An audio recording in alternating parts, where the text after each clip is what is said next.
सिद्धार्थ जी, एक और चीज़ इसमें आई कि सिर्फ कोविड के बाद बदलाव जो हुए उसमें डिजिटल और टेक्नोलॉजी और ऐसे बदलाव नहीं थे।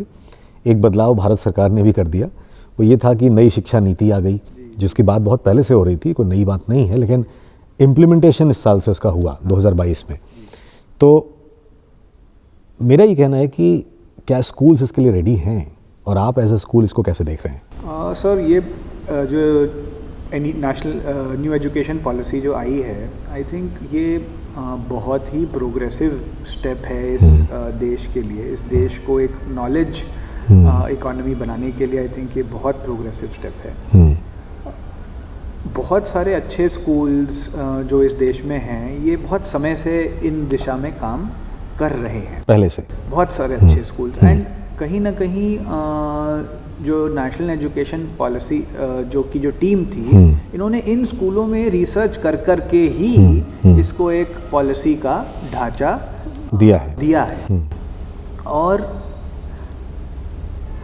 हमारे जैसा जो स्कूल है उसके लिए ये पॉलिसी एक बहुत बोन की तरह आई है, because it has helped us communicate जो हम कर रहे हैं and share with the larger audience and given us a straight pass and stamped that what you are doing as a school is the right way ahead. So it has given us a pathway and it has given us a document to prove to the larger people in the local language. Right. Otherwise, these documents were put in research papers which we had studied as educators and we were implementing it in our classroom. Right. But it's always difficult to transfer that research language to the society outside in the common lingo, right? So the document has really helped us do that. The document has really helped us do that. But you know, what the document really says should change is very beautiful. And for that we need to really understand कि school चालू India में कैसे हुए थे। Correct. I think हमारा देश ऐसा है जिसकी सबसे पुरानी हिस्ट्री है एजुकेशन की। Very true. डॉक्यूमेंटेड उसका एविडेंस भी हमारे पास, राइट। जब गुरुकुल सिस्टम था तो I think that was one of the most beautiful ways of schooling. उससे सुंदर तरीका न होगा, न आने वाले समय में आने वाला है। अग्रीड। कहीं ना कहीं हम उसकी, मेरा तो प्रयास है कैसे हम फॉर्मल स्कूलिंग को और गुरुकुल सिस्टम की तरफ हम कैसे हम आगे। तो क्या आप ये कह रहे हैं कि एनईपी या नई शिक्षा नीति कहीं ना कहीं से एक ब्रिज करने वाली है हमारे गुरुकुल सिस्टम से? वो पूरा तो नहीं, लेकिन कुछ एक पार्ट उसका। सो अभी जो सर रिसेंटली आई थिंक 1 महीने या 1.5 महीने पहले सरकार ने बहुत खूबसूरत डॉक्यूमेंट निकाला है which is called the national curriculum framework foundational stage 2022। तो उसमें एग्जैक्टली सेम चीज इन्होंने बताई है कि हमारा काम है कि जो नई पेडागॉजी, नई सीखने के तरीके आ रहे हैं वेस्ट से, उनको लेना है। हमारे गुरुकुल सिस्टम के जो अच्छी चीजें हैं उनको लेना है और दोनों का एक मिश्रण बना करके फिर हमारे स्कूलों में उतारना है ना। तो उस स्तर पे ही हमारा काम चल रहा है कि कैसे हम स्कूल में अपने योगा की पुरानी पद्धति को लेके आ पाए, कैसे हम यज्ञ को लेकर के आ पाए। Yagya is not just a ritual but a way to purify the environment. So आज जो गुड़गांव, दिल्ली के स्कूलों में पोल्यूशन की प्रॉब्लम है, शहर में पोल्यूशन की प्रॉब्लम है और हम एयर प्यूरिफायर और उस तरफ जाते हैं, क्यों ना हम अपने कल्चर में देख करके यज्ञ की तरफ जाएं।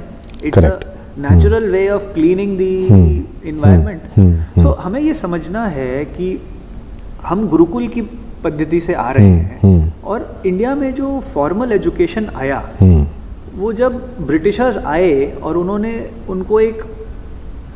इंडस्ट्रियलाइजेशन किया इंडिया में। जब इंडस्ट्रियलाइजेशन किया तो they were not finding workers for the factory, क्योंकि हमारा एजुकेशन सिस्टम इतना स्ट्रांग था गुरुकुल का कि वो हर एक व्यक्ति को सेल्फ सस्टेनेबल बना देता था, उसको व्यापार भी सिखा देता था, उसको दिनचर्या भी सिखा, और जो जिस ट्रेड के लायक होता था वो उस ट्रेड में बड़ी खुशी से जाके काम करता था। तो मेरे ख्याल से हैप्पीनेस इंडेक्स बहुत ही हाई रहती थी। Nobody was treating a particular job as a menial job और very supremacy based job in fact होते हैं, जो इंटाइटलमेंट थी वो नहीं थी यहाँ पे। लेकिन अभी क्या है कि उसके बाद से जब ये मैकेनिज्म आया तो डेफिनेटली वो कहीं ना कहीं से जो आपने शब्द यूज़ किया इंडस्ट्रियलाइजेशन ऑफ एजुकेशन भी हुआ, तो डेफिनेटली वो तो आया। तो क्या आपको लगता है कि एनईपी इन सब चीज़ों को ब्रेक करने में सफल हो पाएगा? प्रयास वही है। अच्छा। प्रयास वही है।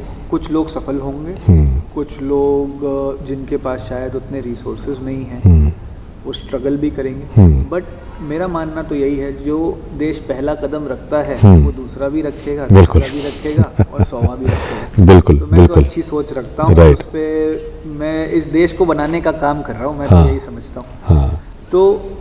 तो जब ये इंडस्ट्रियलाइजेशन आया और आज की जो सोसाइटी है आप देख रहे हैं धीरे धीरे करके अब ये क्रिएटिव सोसाइटी की तरफ हो रही है। बिल्कुल। आज कितने वर्क फ्रॉम होम हो गए हैं, कितने लोग घरों में बैठ कर के काम कर रहे हैं और बड़ी बड़ी एमएनसीज के लिए काम कर रहे हैं। करेक्ट। क्रिएटिव काम कर रहे हैं।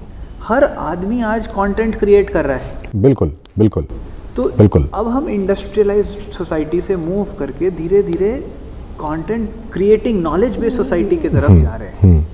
तो अगर हमारी बाहर की दुनिया में बदलाव आ रहा है तो हमारा जो ये माइक्रो सिस्टम है जो कि स्कूल है, अगर हम उसमें बदलाव नहीं लाएंगे तो एक डाइकोटमी वहाँ क्रिएट होगी, इम्बैलेंस आ जाएगा। स्कूल हम फेल करेंगे। Very true. क्योंकि हमारा काम क्या है? हमारा काम है जो ये स्टूडेंट आ रहा है हमारे पास, जो सोसाइटी हमें ट्रस्ट कर रही है स्टूडेंट को हमारे पास भेजने में, हमारा काम है कि हमें उनके हित में सोचना है।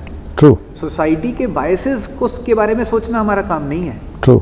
उसको सेकंड रख करके हमारा काम है बच्चे के हित में सोचना और उसको तैयार करना कि वो सोसाइटी के बायसेस को समझ करके उनके साथ लड़ पाए और एथिकल जिंदगी जी पाए। True, very true, very well said. तो ये जो एनईपी आई, या अब आपको पता है कि इसके अंदर क्या है, इसके लिए आपकी रेडीनेस, आपने जैसे बहुत अच्छी बात कही कि पहले से आप लोग बहुत सारी चीज़ें कर रहे थे, लेकिन अब इसमें मूल रूप से क्या स्ट्रक्चर आप लाने वाले हैं एज ए स्कूल?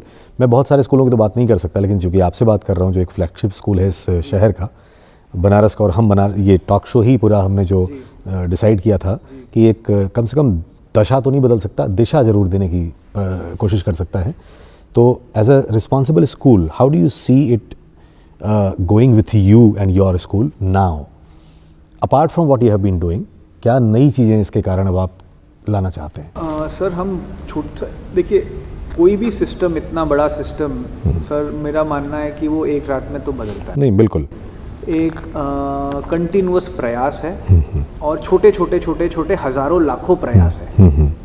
जब उनको जोड़ा जाएगा तब जा कर के सिस्टम धीरे धीरे उस तरफ मूव करता है। तो बहुत एक उदाहरण देता हूँ कि हमारी जो पेरेंट टीचर मीटिंग्स पहले हुआ करती थी कोविड के पहले, इसमें ऐसा होता था कि पेरेंट आते थे और वो शिक्षक से मिलते थे और सवाल करते थे कि भाई मेरा बच्चा कैसा कर रहा है, अच्छा कर रहा है, नहीं कर रहा है।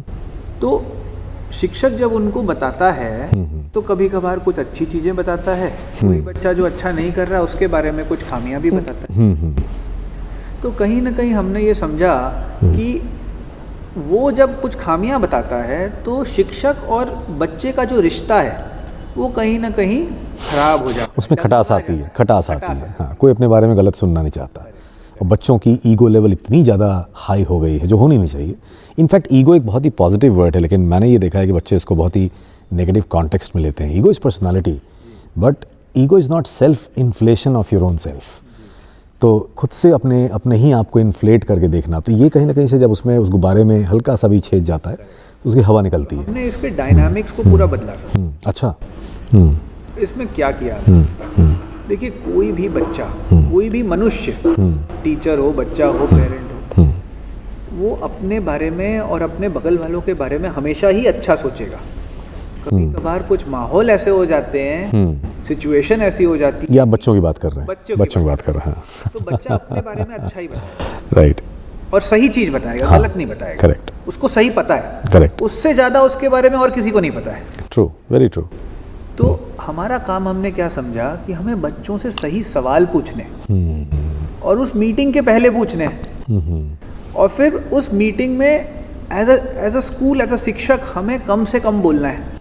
वी आर नोबडी टू जज। हमारा काम जजमेंट करना नहीं है, हमारा काम है उसको फैसिलिटेट करना, उसकी लर्निंग को। तो हमने उसको अब सही सवाल पूछने चालू किए और अब वो मीटिंग बच्चा खुद लीड करता है। ओके। वो मीटिंग में बच्चे को हमने गाइडलाइंस दी हैं, वो बच्चे बताते हैं कि मम्मी पापा टीचर मैं इन चीज़ों में बहुत अच्छा कर रहा हूँ और इन चीज़ों में मैं स्ट्रगल कर रहा हूँ। वंडरफुल। तो ये बशर्ते कि एक टीचर बताए इस बात को, उसमें पेन चुभा के गुब्बारे में, वो गुब्बारे की हवा थोड़ी खुद ही निकाल देता है। Very nice. Very nice. ऐसा होता है तो डायलॉग पूरा चेंज हो जाता है। करेक्ट तो करेक्ट। टीचर पूछता है कि बेटा मैं क्या करूं तुम्हारी मदद करने के लिए, तुम Very बताओ, true, very मैं true. रेडी हूँ। हाँ, तुम ऐसे हो कि जगह पे मैं कैसे इसको ठीक कर सकता हूँ जो तुमने मुझे बताया।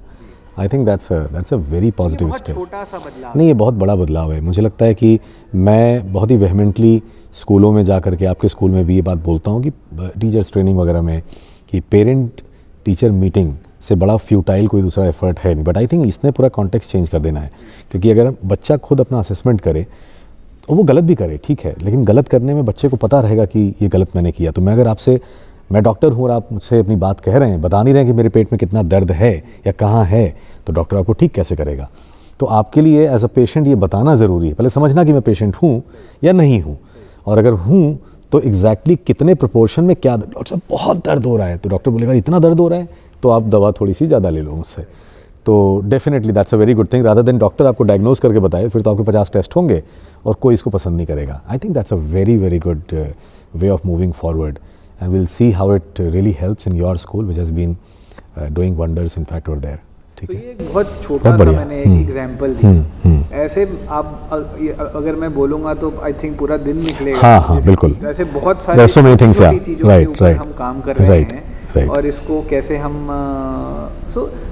मैंने यही माना है कि एक छोटी छोटी चीज़ें जब फाइनली जा कर के जुड़ती हैं और एक दिशा में काम, तो फिर एक बड़ी पिक्चर निकल के सामने आती है। पिक्चर निकल वंडरफुल, सामने। That's fantastic, fantastic.